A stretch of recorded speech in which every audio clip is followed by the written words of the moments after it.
तो आइए भगवान व्यास जी को प्रणाम करें भाव से और आदर के साथ। नमोस्तुते व्यास विशाल रूपे। कथा एक वंदना छे, कथा एक प्रणाम छे, कथा एक पूजा छे। फुल्लार विंदा यतपत्र नेत्र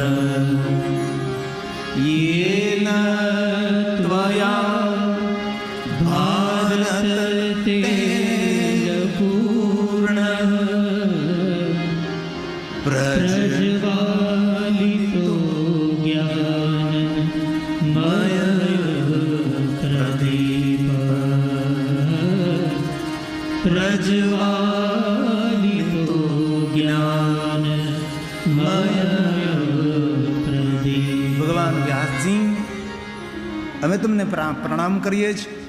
અમારા હૃદયમાં જ્ઞાનરૂપી પ્રકાશને પ્રજ્વલિત કરો, જ્ઞાનરૂપી સૌને પ્રકાશ મળે અને સૌનું મંગલ અને કલ્યાણ થાય એવું ભાવ ભગવાન વ્યાસજી પ્રત્યે પ્રસ્તુત કરતા આ કથાનો સંવાદ દરેક તીર્થોના રાજા પ્રયાગ તીર્થમાં થયો છે, જ્યાં ગંગા, યમુના અને માતા સરસ્વતી બિરાજે છે, જ્યાં મહાપુરુષો મહાસંતોનો કુંભ મહાકુંભ ભરાય છે, એવા પ્રયાગ તીર્થો પર આ કથાનો સુંદર સંવાદ થવાનો છે। અને પ્રયાગ તીર્થ કોઈ સામાન્ય તીર્થ નથી, ભારદ્વાજ ઋષિની સુંદર તપસ્થલી છે, જ્યાં સુતેલા હનુમાનજી મહારાજ પણ છે, અનેક સાધુ સંત ઋષિ મુનિઓની એ તપસ્થલી છે। એવા પ્રયાગ તીર્થની અંદર આ કથાનો સુંદર સંવાદ થવાનો છે। ધર્મક્ષેત્રે મહાક્ષેત્રે ગંગા કાલિંદી સંગમે પ્રયાગે પરમ પૂર્ણે બ્રહ્મલોકસ્ય વર્તમાન। બ્રહ્મલોકના માર્ગ સ્વરૂપ આ પ્રયાગ તીર્થ છે।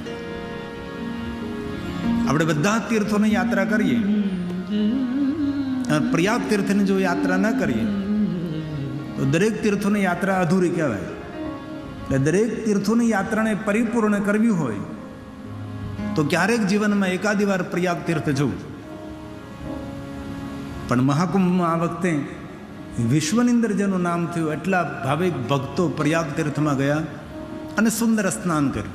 તો આ એક શ્લોકમાં પ્રયાગ તીર્થને હું પ્રણામ કરું અને જલ્દી કથાના દ્વાર ખોલું।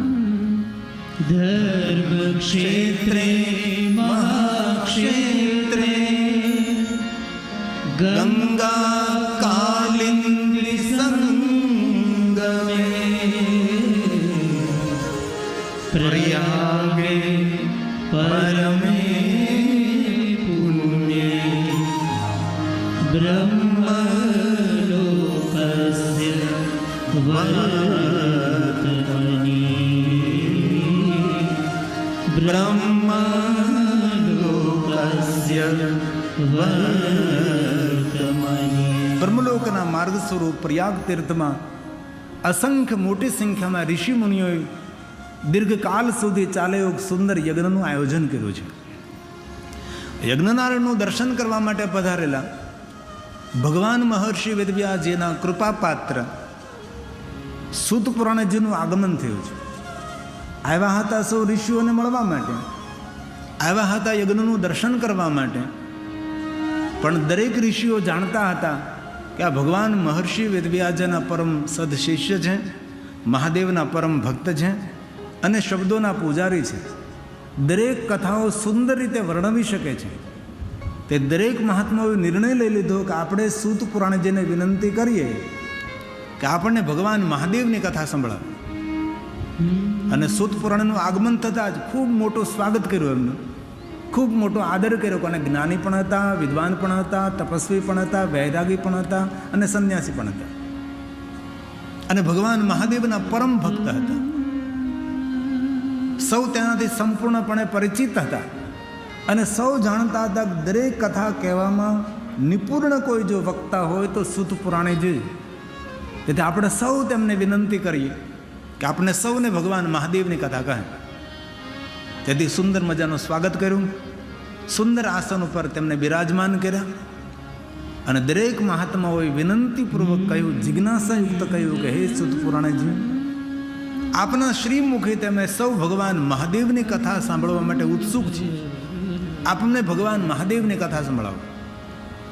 ભગવાન મહાદેવની અનેક વાતો એવી છે કે હજી અમને સમજાણી નથી. સાંભળી તો છે પણ હજી પૂર્ણ અમે સમજ્યા નથી. તે સમજાવવાનો પ્રયાસ કરો. રસ ભરેલી વાતો પણ કરો અને રહસ્ય ભરેલી પણ વાતો કરો. બને અમને સમજાય નહીં પણ સમજવાનો પ્રયાસ અમે કરીશું. તેથી આપ સૌને વિનંતી પ્રાર્થના સાથે શિવકથા વિષય એ સરળ નથી, આ ગહન વિષય છે. રસમય તો છે જ પણ વધારે રહસ્યમય છે. આ વર્ષો પછી શિવ મહાપડ ગ્રંથને એટલી મોટી લોકપ્રિયતા મળી. આથી 30 વર્ષ પહેલાં જ્યારે શિવ મહાપડ કથામાં પ્રવેશ કર્યો ત્યારે કોણ એટલી મોટી મોટી મહાદેવની કથાઓ કરતા હતા? કોઈ જગ્યા નહીં થતી હતી. હું પણ ગામડે ગામડે ભટકતો હતો, જતો હતો, ભાઈ મહાદેવની કથા કરો, મહાદેવની કથા કરો. અમારા એક સુરનગર નિવાસી ભાવનગરમાં રહે દયાગીરી બાપુ એક શિવ મહાપણ કથાનું ગાયન કરતા હતા. દેશ વિદેશની અંદર થોડા ઘણા વક્તાઓ બીજા હતા, પણ આટલી બધી મોટા રૂપની અંદર ને વ્યવસ્થિત મહાદેવની કથાનું આયોજન લગભગ થતું નહીં હતું. અમારી 30 વર્ષની યાત્રાનું ફળ આજે યુવા સંસ્કાર ચેરિટેબલ ટ્રસ્ટ દ્વારા કરવામાં આવ્યું છે. અને અતિ સુંદર ભવ્યાતીત ભવ્ય અને દિવ્યાતીત દિવ્ય કથામાં મેં પ્રવેશ કર્યો તો મેં કહ્યું કે એટલું સુંદર આયોજન, એટલું વ્યવસ્થિત આયોજન. ખરેખર આ ગ્રુપના દરેક સભ્યોને હૃદયથી મારા પ્રણામ. અંકિતભાઈ ખૂબ હૃદયથી ધન્યવાદ કે આપે ખૂબ સુંદર આયોજન કર્યું, સુંદર વ્યવસ્થિત. પહેલો દિવસ હતો, જરૂર સ્વાભાવિક માન સન્માન આગતા સ્વાગતા બધું જ હોઈ શકે છે. તો આઈએ શિવ મહાપણ કથા કા પ્રારંભ કરે. આપણે પહેલાં શિવ મહાપણ ભગવાનને પ્રણામ કરશું. આપણે કારણ કે જે ગ્રંથની 9 દિવસ માટે વંદના કરવાની છે, જે ગ્રંથને 9 દિવસ માટે ગાવાનો છે, 9 દિવસ માટે સાંભળવાનો છે, તેને સમજવાનો પ્રયાસ કરવાનો છે, જીવનમાં વણવાનો પ્રયાસ પણ કરવાનો, જીવનમાં ઉતારવાનો પ્રયાસ કરવાનો છે.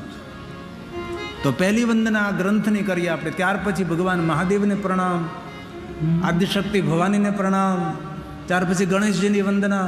અને શિવ મહાપડ ગ્રંથના પ્રારંભમાં દરેક ગ્રંથોમાં વંદના તો પ્રકરણ. તમે પણ આજ કેટલી 2 કલાક વંદના કરી, તો આ ગ્રંથોમાં પણ પહેલે બહુ જ વંદના હોય. અને આમ રોજ આંખ ખુલે એટલે દરેક વિશ્વના દેવતાઓને પ્રણામ કરવા જોઈએ. ઓમ પૃથ્વીદેવ, સૂર્યદેવ, ચંદ્રદેવ, વાયુદેવ, જલદેવ, આકાશદેવ, સાગરદેવ, નવગ્રહ, સર્વ પર્વતો, સાગરો, સર્વ તીર્થો, સર્વ દિશાઓ, સર્વ બ્રહ્માંડો, સ્થાન દેવતા, કુલદેવતા, ગ્રામ દેવતા, પિતૃદેવતા, માતૃદેવતા, વિશ્વદેવતા, બ્રહ્માંડના દેવતાઓને પ્રણામ રોજ કરવા જોઈએ. અને ભૂલ્યા વગર માતા પિતાને રોજ પ્રણામ કરવા જોઈએ. મેં કાશી વિશ્વનાથની કથામાં કહ્યું હતું, મહાદેવની સેવા કરવાથી વિશ્વના દરેક દેવી દેવતાઓની સેવા કરવાનું ફળ મળે. જે માણસ વિશ્વનાથ મહાદેવની સેવા કરે છે એને દુનિયાના વિશ્વના દરેક દેવી દેવતાઓની સેવા કરવાનું ફળ મળે. પણ મહાદેવની સેવા કરવાનું ફળ જેને જોતું હોય તેને માતા પિતાની સેવા કરવી.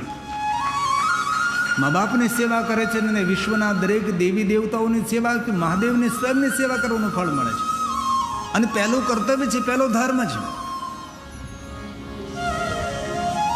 અને આ કથાનું આયોજન તેટલા માટે કર્યું છે કે વડીલોને સાથ મળે, સહયોગ મળે, સથવારો મળે.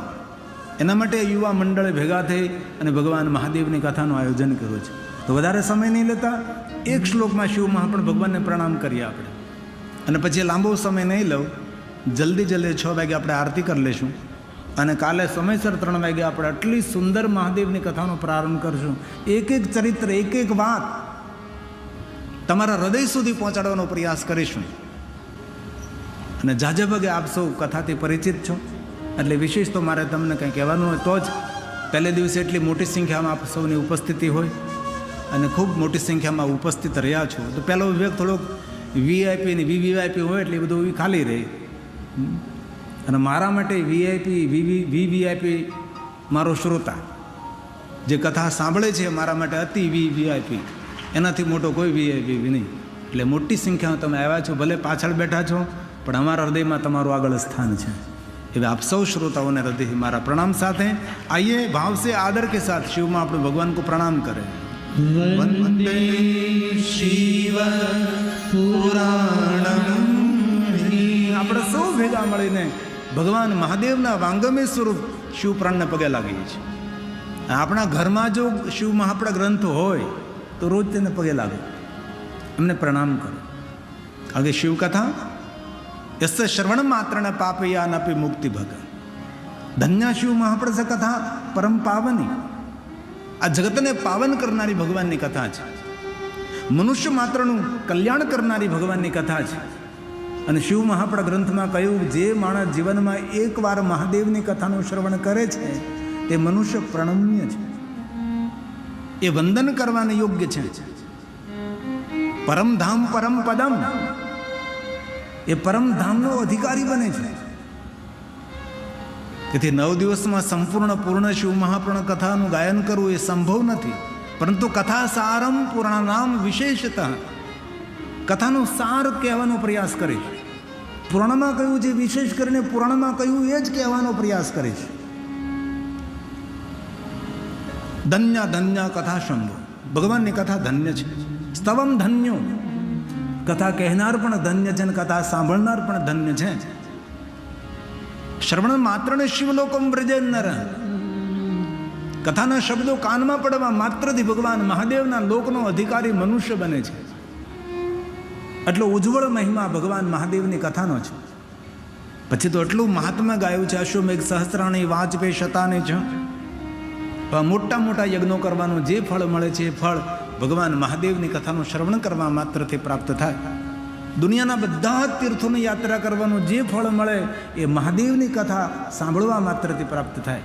દુનિયાના મોટા મોટા દાનો કરવાથી જે પુણ્ય મળે એ પુણ્ય બધું જ કથા સાંભળવાથી પ્રાપ્ત થાય. અનંત પુણ્યની પ્રાપ્તિ થાય. તેથી માણસે વ્યસ્ત જીવનમાંથી થોડો સમય કાઢી ભગવાનની કથાનું શ્રવણ કરવું જોઈએ. અને કથાનું શ્રવણ કરતાં એક જ ભાવ પ્રગટ કરવો જોઈએ, શિવ પ્રાપ્તિર ભવેત. કોઈ જગ્યાએ શિવ મહાપુરાણ ગ્રંથમાં એવું નથી કહ્યું કે મને ધન પ્રાપ્તિ ભવેત, પ્રતિષ્ઠા પ્રાપ્તિ ભવેત. નહીં, શિવ પ્રાપ્તિ ભવેત.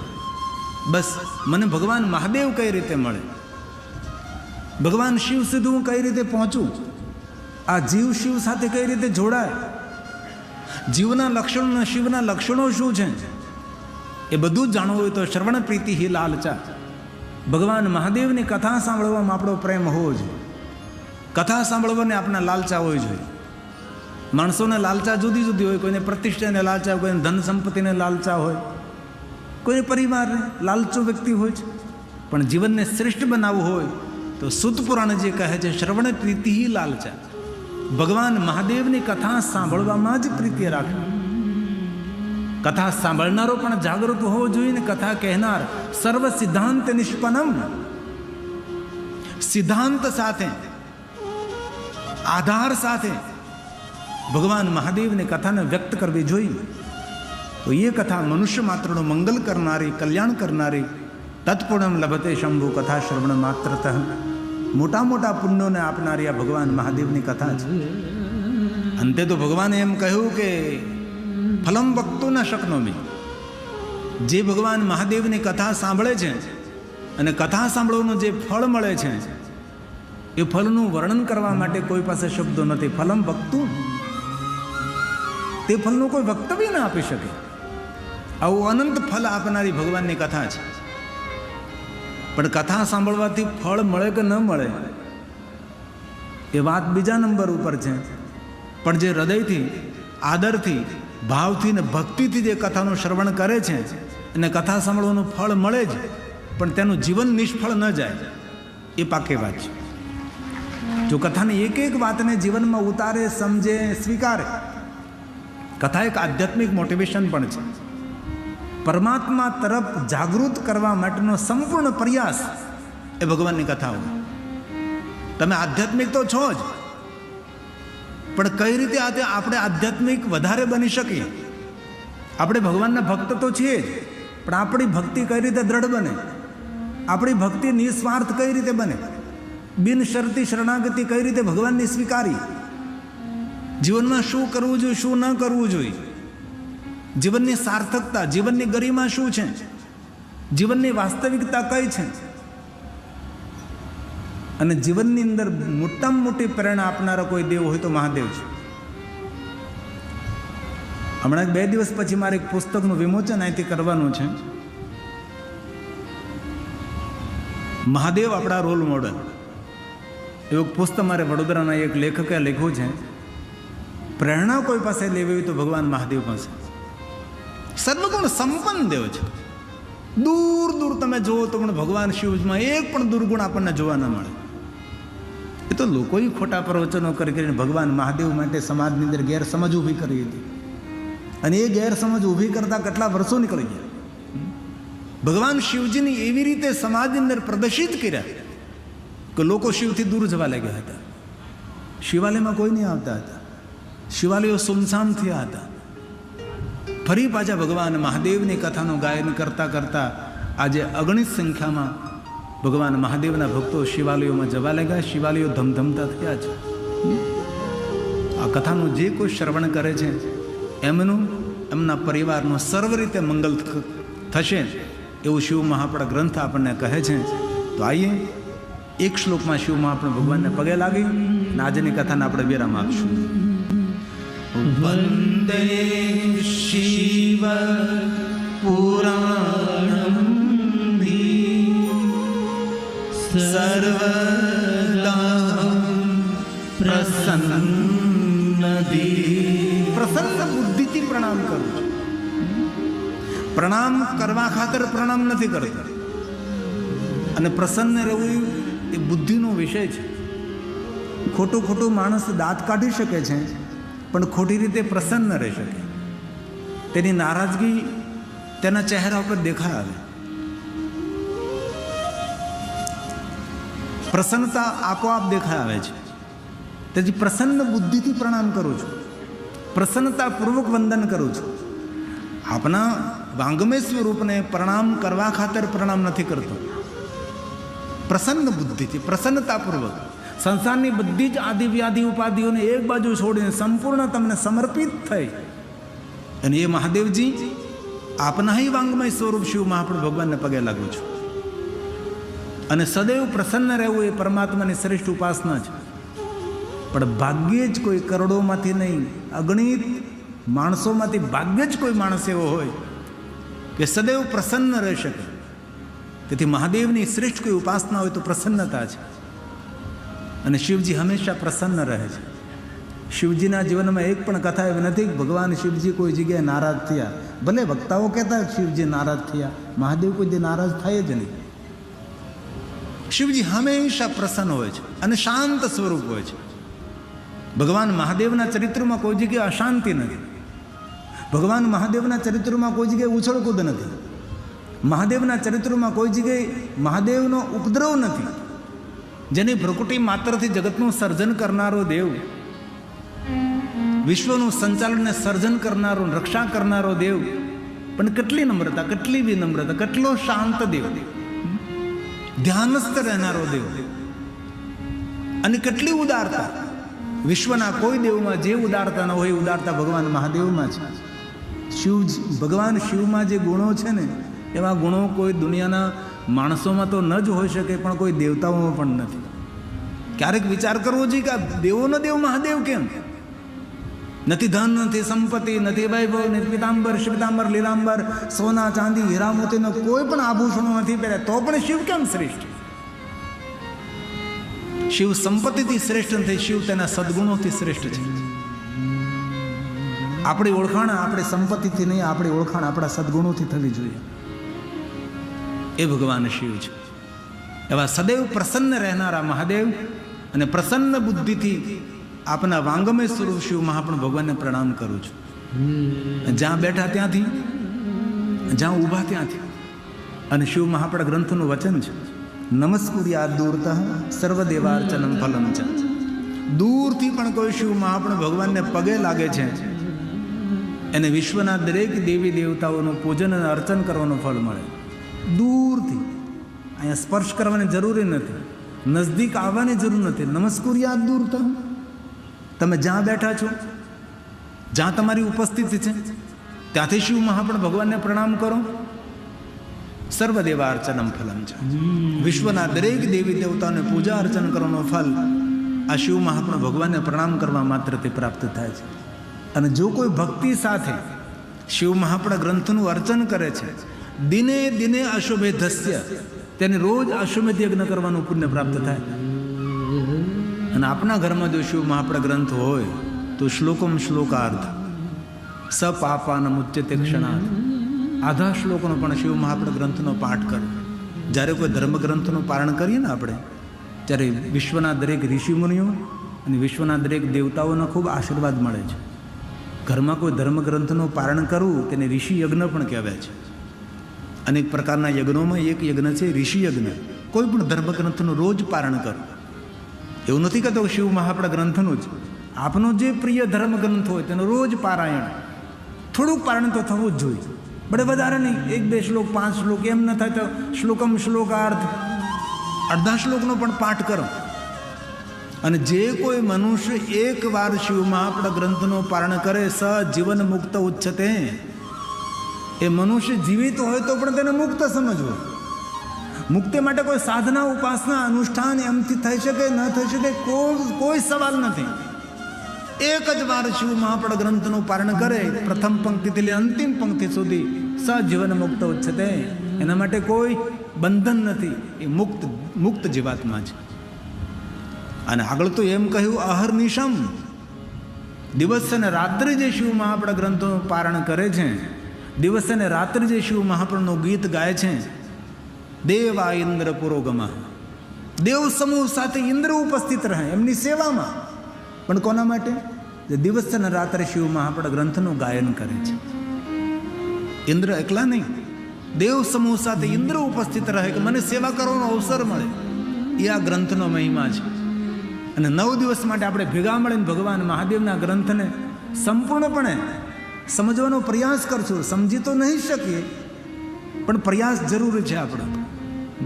તો આજે તો ખાલી શિવ મહાપણા ભગવાનને પગે લાગીએ છીએ, આપણે ખાલી વંદન કરીએ છીએ ભાવથી અને આદરથી અને પ્રસન્ન બુદ્ધિથી. જ્યાં બેઠા ત્યાંથી આ ગ્રંથ આપણા સૌ ઉપર કૃપા કરે. કારણ કે ભગવાનનું વાંગમય સ્વરૂપ છે, ભગવાનનું શબ્દમય સ્વરૂપ છે. ક્યારેક પ્રશ્ન થવો જોઈએ કે આ ગ્રંથને માથા પર શા માટે ધારણ કરીએ છીએ? આપણું સર મસ્તક છે. આપણે પોથયાત્રા જ્યારે ભગવાનની નીકળી હતી, જ્યારે સૌએ પોતાના મસ્તક ઉપર આ ગ્રંથને ધારણ કર્યો હતો.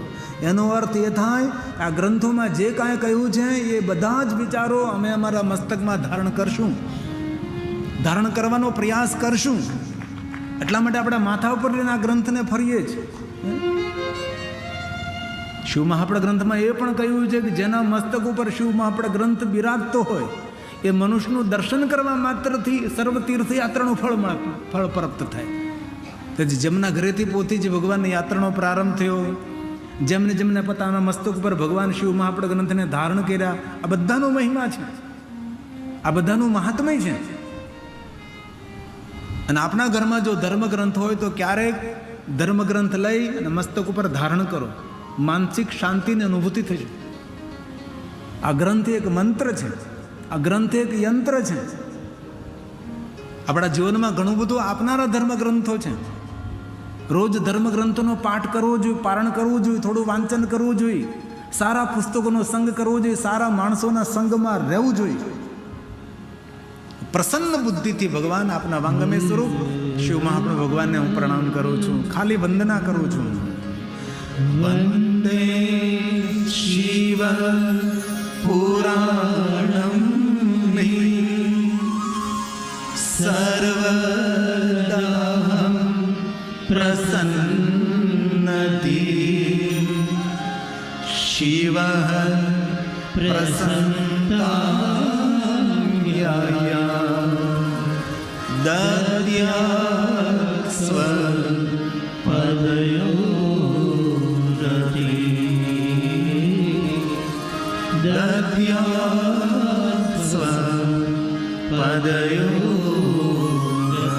હે મહાદેવ, તમારા ચરણોમાં પ્રેમ સમર્પિત કરી મારી પ્રસન્ન બુદ્ધિથી પ્રસન્નતાપૂર્વક આપના વાંગમે સ્વરૂપ શિવ મહાપ્રભુ ભગવાનને હું પગે લાગુ છું. આવી રીતે પ્રણામ કર્યા છે. શા માટે પ્રણામ? શિવ મહાપ્રણમ તિલકમ ખલુ સત પુરાણમ. સત્યથી ભરેલું પુરાણ છે, તિલક સમાન છે. અને પહેલા દિવસે તે સૌએ નક્કી કરવાનું ભાલમાં તિલક કરવું જ. આપણી સંસ્કૃતિ છે, આપણી પરંપરા છે, આપણે ઋષિમુનિઓની પરંપરા છે. કોરા કપાળવાળો માણસ અપશુકન્યાળ કહેવાય છે. સુંદર કપડાં પહેરવાય બ્રાન્ડેડ એ શુભ નથી, એ સુંદરતા છે. સોના ચાંદીના સુંદર આભૂષણો પહેર્યા હોય એ શુભ નહીં, એ સુંદરતા છે. પણ ભાલમાં તિલક એ આપણું શુભ છે, એ આપણું મંગલ છે. તેથી જે રોજ ભાલમાં તિલક કરે છે તેને સૌને મારા પ્રણામ. પણ જેને પોતાના કપાળમાં તિલક કરવાની આદત નથી એ આ કથામાંથી પ્રેરણા લઈને આવતીકાલથી ભસ્મનો, કંકુનો, ચંદન ચાંદલો કરે. તિલકનું બહુ મહાત્મ્ય છે. અમારા આચાર્યો જ્યારે આપણે પૂજા કરવા બેસે ને ત્યારે ભગવાનની પહેલાં પૂજાનો પ્રારંભ કરે. પહેલાં જજમાનના કપાળમાં ચાંદલો કરે. પહેલાં જજમાનને કે તમારા કપાળમાં પહેલાં ચાંદલો કરી લ્યો. પહેલાં કપાળમાં ચાંદલો. તેથી ચાંદલા કર્યા હોય કોઈ શુભ કાર્યનો પ્રારંભ ન થાય. તેથી આ શિવ મહાપુરાણ તિલક સમાન છે. ભગવાન વ્યાસના વચનો છે આ બધા છે. શૈવમ પુરાણ તિલકમ ખલુ સત્પુરાણમ. આ પુરાણની અંદર સત્ય વસ્તુ ભરપૂર ભરેલી છે અને વેદ સંમત ગ્રંથ છે. આમાં કોઈનું ખંડન નથી ભાઈ, અને અકાટ્ય વાતો છે. મહાદેવની જીવન ચરિત્ર એવી સુંદર કથા છે કે તમે આપણામાં જેટલી સૂઝન સમજણ હોય એટલી કહી શકો છો. મહાદેવ પ્રત્યે કોઈ વાતનું ખંડન ન કરી શકે. જગતનો રચયિતા તો કે ભગવાન શિવ, અજન્મા તો કે ભગવાન શિવ, જન્મ અને મૃત્યુના ફેરામાંથી છુટકારો આપનારો શિવ.